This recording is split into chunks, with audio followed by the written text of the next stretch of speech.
ఎన్నిసార్లు paint వేయించినా leakage మాత్రం ఆగలేదు.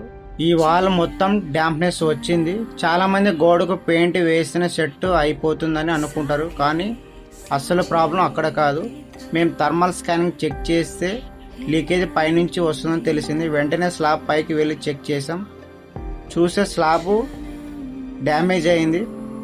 అందుకే వర్షపు నీరు స్లాబ్లోకి వెళ్ళి గోడలకు వరకు వచ్చి డ్యామేజ్ క్రియేట్ చేసి. అందుకే గుర్తుపెట్టుకోండి, గోడకు పెయింట్ వేయడం సొల్యూషన్ కాదు.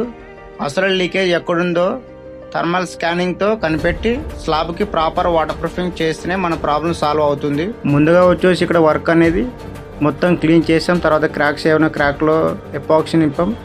Finally 3 coats P coat apply చేసాం విత్ ఫైబర్ మెష్. ఇలాంటి సర్వీస్ కావాలనుకుంటే మా నెంబర్ సంప్రదించండి. ఈ వీడియోని వస్తే లైక్ చేయండి. ఇలాంటి ప్రాబ్లం ఉన్న వాళ్ళకి ఈ వీడియో సేవ్ చేసుకొని షేర్ చేయండి.